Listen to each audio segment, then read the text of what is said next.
What's up guys, welcome back to another video.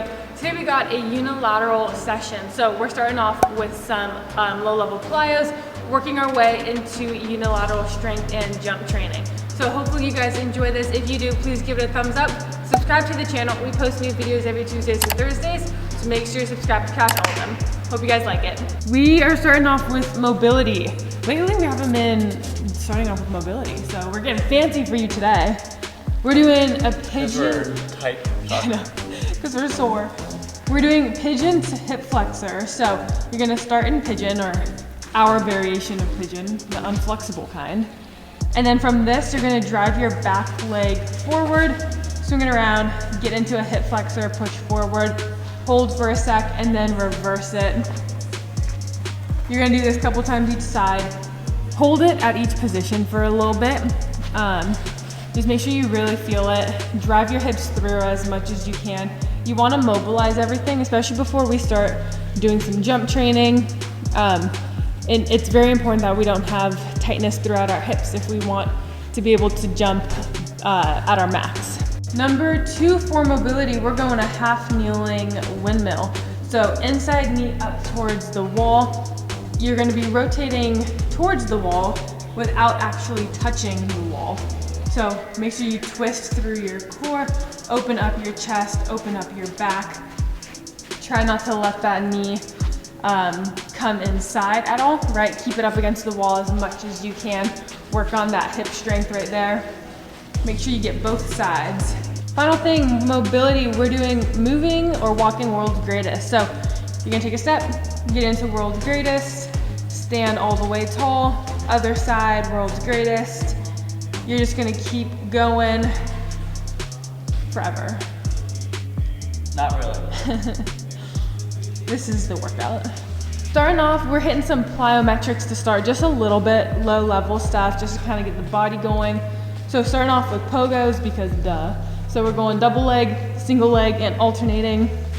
We're doing 10 of everything 2 times. So keep it nice and stiff, bounce through that foot, build up that foot ankle complex. Make sure you're not rushing through this. A lot of kids just go so fast that there's really no point in even doing it. It's not to be rushed through, right? Get poppy, get everything going, and do it correctly. Following pogos, you guys probably could have guessed. We're doing banded pogos or accelerated pogos. So same thing, we're going 10 double, single, and alternating. So I talked about why I love these ones so much. But doing accelerated pogos, it's a great way to lessen your body weight. So lessening the load that you're having to jump with. Great for the neuromuscular connection. Your body gets trained to jump a little bit higher because there's less load. You have to land from a little bit higher of a height, pop off the ground faster. So it's great for that neuromuscular portion of sports performance training. And it's also just another great way to get your body going, kind of starting to accelerate some movements. We're ramping it up a little bit, so we're going single leg hop. So we'll go one leg down, one leg back. Kind of like single leg broads and a single leg pogo, a mix of those. So we're going all the way down. One thing when you do these, keep it quick, keep it light. Try to get a little higher on your jump so you still float a little bit. But yeah, nothing crazy. We'll ramp it up a little bit. We'll start here. We'll go a couple more times, each time just increasing the intensity. You guys will have seen Franny do this one last week, but we're going alternating single leg hops. So we're doing 2 hops a side. So Spence, you wanna get started? We're gonna hit 2 hops, switch to the other foot, 2 hops. Just go all the way down. Keep it light, keep it poppy. You're gonna do that down, you're gonna do that back. Same thing, we're gonna hit it a couple times each side. Each time get a little bit higher, float a little bit farther. We wanna just get really, really springy with all of our jumps. Okay, final part of plyometrics. We're getting some additional load in there, but keeping a jump. So Spence is holding the kettlebell, if you can see. Ah, pretty. So he's gonna do a kettlebell decel step. So he's gonna hold it in his right hand to start. Big step with his left. He's gonna get high up, drop, decel.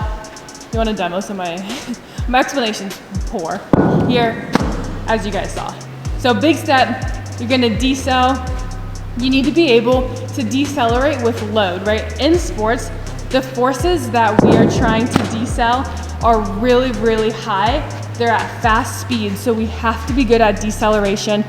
You know, use that energy to produce more energy, to produce power, and also for injury prevention purposes. So a big step, decel, big jump out, land 2. First exercise, we are starting off with a barbell rear foot elevated split squat. So this is one of my favorite exercises when we're going unilateral, especially for strength training for lower body. So this one's awesome. Building up strength, working on muscular imbalances.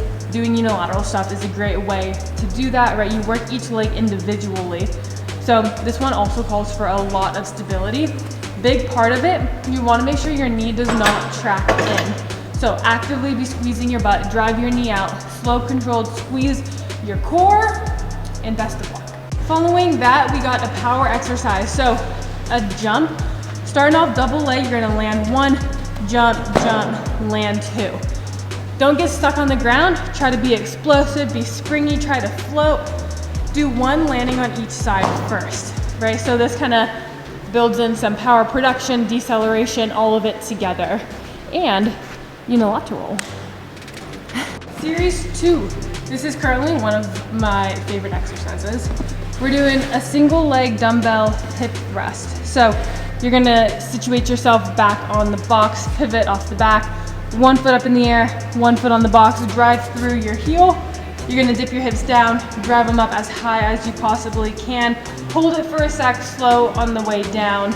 Really squeeze. We're only going 5 a side. So get a dumbbell that, is heavy enough to where 5 on each side, you can feel it. In between, we're doing single leg multi-directional plate hops. So you're gonna jump up, down, to the side. Try to land in the same spot of the plate every time. You can start easy, start with like 25s right next to each other. Then you can go higher. Then you can also put them a little bit farther apart. So I'm doing this in between because we're hitting 2 hip hinge exercises. So this is a way to kind of break them up a little bit, work on some unilateral jumping, building up the foot and ankle complex. 2C, we're going a different type of hip hinge. So we're going a barbell single leg RDL, really calling stability in here. We're not going heavy, we're just going bar. We've done it before with some more weight, but make sure you're stable. Make sure your RDL is great form. I love doing this variation. Stability through movement is crucial for athletes. So it's very important to build strength, right? You need strength before you can do a lot of other stuff, but stabilizing through strength training is very important. Series 3, starting off with a landmine lateral shifter lunge. So working on that frontal plane, you're gonna hold the landmine between your legs. You're gonna start in a wide stance, lunge to one side, lateral lunge to one side, up, back and forth, only 10 of them. Make sure you have a big chest. Look at how flat his back is. Loaded up in your glutes. I don't want you rocking forward so that your heels pop up or that your knees are driving way far over your toes, right? Sit back, loaded up, posterior chain. We're going a lateral sled drive. So you're gonna cross over with your back leg, drive. Having lateral power and lateral strength is very important. Our sled's getting wonky. So crossover, full extension, drive.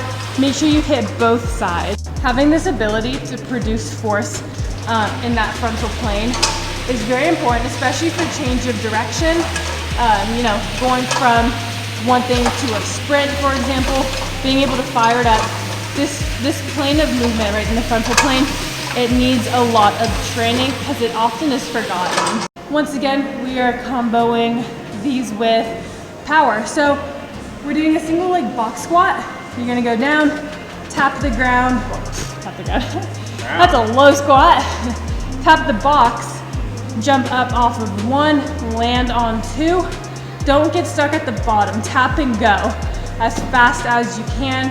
Final series, we're onto abs. So finishing off with some core work, starting it with body saw. So you're gonna get the foam roller, foam pad for the elbows. You're gonna be going back and forth using your core, right? So extend with the core, stabilize with the core. Don't push back with your arms, right? We don't want this to be a shoulder exercise or a tricep exercise. Really focus on using your core to do this and stabilizing. Partnering that, we're going hanging leg raises. So I see a lot of people do this just using the momentum from their legs, using that swing. Try not to do that. Really try to keep your core tight. Don't swing. Slow and controlled. Lift your legs, curl your hips a little bit up at the top. Use your abs, use your core on the way down to control your legs, control that momentum. If this is hard, you can do knee-ups. You can also head over to a captain's chair to kind of work on building up your core before having to hang. That way you won't be swinging as much and you can do them correctly. So hopefully you enjoyed. Thanks for watching. Subscribe and we'll catch you later.